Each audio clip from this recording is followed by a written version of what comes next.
কোনো পরীক্ষা নিরীক্ষা ছাড়াই শুধুমাত্র লক্ষণ দেখে আজকে আমরা ইনশাল্লাহ জানবো যে আমি বা আমরা সুস্থ আছি কিনা। এক্ষেত্রে আমি প্রথমে বলবো আমাদের হাত বা পায়ের যে নখগুলো আছে না, আঙ্গুলের নখ, এগুলো কিন্তু স্বাভাবিক সুস্থ মানুষের গোলাপি রঙের হবে এবং মসৃণ হবে, ঠিক আছে? গোলাপি, মসৃণ, একটু গ্লেসি হবে।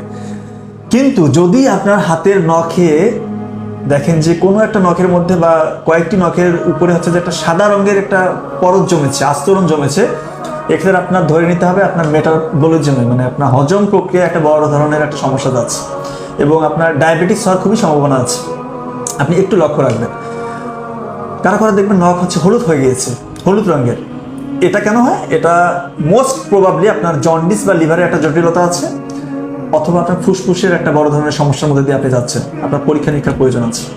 অনেকে দেখবেন যে নখ ফেটে গিয়েছে, ফাটল ধরেছে, একটু কেমন যেন মানে নখটা স্বাভাবিক না, আপনি দেখলেই বুঝতে পারবেন যে নখটার আকৃতি স্বাভাবিক না। এটা কেন হয়? এটা আপনার হচ্ছে যে আপনার রক্ত শূন্যতা আছে, আপনার আয়রন ডেফিসিয়েন্সি আছে, মানে আপনার প্রোটিনের অভাব, ক্যালসিয়ামের অভাব। এই কারণে কিন্তু নখের যে আকৃতির পরিবর্তন, মানে নখগুলো ফেটে যায়, দেখতে মনে হয় যে একদম খুবই হচ্ছে যে মানে কি বলবো, রুগ্ন নখ, মানে হ্যাঁ রোগাক্রান্ত নখ, দেখলেই বোঝা যায়। তো এই লক্ষণগুলো দেখে কিন্তু আপনি নখ থেকে, নখের আকৃতি প্রকৃতি দেখে আপনি অনেকগুলো ডিজিজ সম্পর্কে একটা ধারণা পেয়ে গিয়েছেন। এরপর যেটা বলবো সেটা হচ্ছে যে দেখুন, আমাদের নর্মালি প্রস্রাব করার সময় কিন্তু প্রস্রাবের হচ্ছে যে কালারটা পানির মতোই হয়, বা কিছুটা বলতে পারেন খড়ের কালার, স্ট্র কালার, সেটা না ধরলাম সাদা রঙেরই হওয়ার কথা, ধরেন পানির যে কালারটা সেরকমই হওয়ার কথা। কিন্তু কারো যদি এরকম হয় যে একদম হলুদ রঙের প্রস্রাব হচ্ছে, কমলা রঙের, সেক্ষেত্রে কিন্তু খুবই সম্ভাবনা আছে যে আপনার জন্ডিস বা লিভারের আপনার হচ্ছে সমস্যা আছে। মানে এই কারণে হচ্ছে যে আপনার বিলিরুবিন যখন বেড়ে যায়, মানে জন্ডিসটা কি, আমাদের বিলিরুবিন একটা হচ্ছে যে একটা উপাদান, এটা শরীরে বেড়ে গেলে তো জন্ডিসটা হয়। তো বিলিরুবিন বেড়ে গেলে কিন্তু আমাদের চোখের কালার হলুদ হয়, চোখের উপরের দিকে দেখলে বুঝতে পারবেন চোখের কালারটা হলুদ হবে এবং প্রস্রাবের রংটা আপনার হলুদ হয়ে যাবে। এটা দেখে কিন্তু আপনি ধরে নিতে পারবেন যে আপনার মোস্ট প্রবাবলি আপনার জন্ডিস আছে।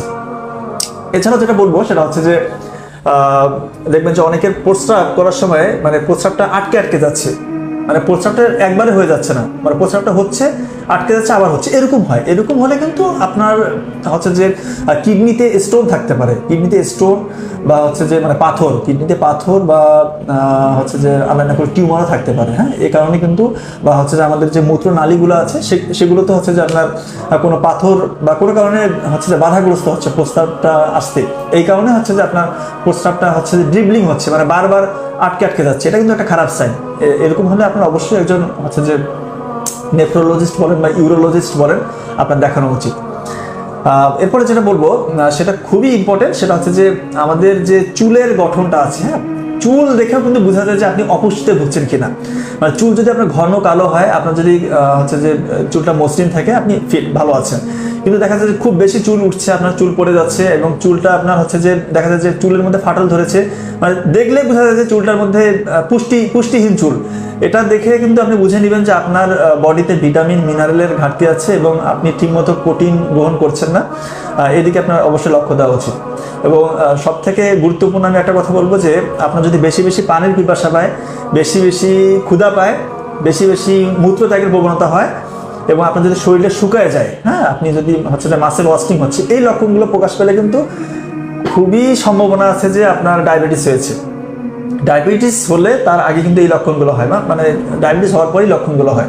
এটাকে বলে পলিউরিয়া, পলিডিসপিয়া, পলিফ্যাজিয়া। মানে যেটা বললাম, বেশি বেশি মূত্রত্যাগের প্রবণতা, বেশি বেশি ক্ষুধা লাগবে, বেশি বেশি হচ্ছে যে আপনার প্রস্রাব হবে। এই লক্ষণগুলো দেখে কিন্তু আপনি বুঝে নিতে পারেন যে আপনার ডায়াবেটিস মনে হয় হয়ে গিয়েছে। আপনি দ্রুততার সাথে আপনি চেক আপের ব্যবস্থা করেন। তো আমি বলার চেষ্টা করেছি যে কি লক্ষণ দেখে আপনি বুঝবেন যে আপনি ঠিক আছেন নাকি আপনি অসুস্থ আছেন। আরো অনেক লক্ষণ আছে, এগুলো তো একবারই বলা সম্ভব না, কিন্তু এই লক্ষণগুলো দেখে হয়তো আপনার কিছুটা উপকার হবে যে হ্যাঁ, আমার এই সমস্যাটা আসলেই হতে পারে, এই লক্ষণগুলো আমার আছে। তো এরকম লক্ষণ থাকলে আপনি অবশ্যই এটাকে হচ্ছে যে কনসার্নের মধ্যে নিয়ে আসবেন।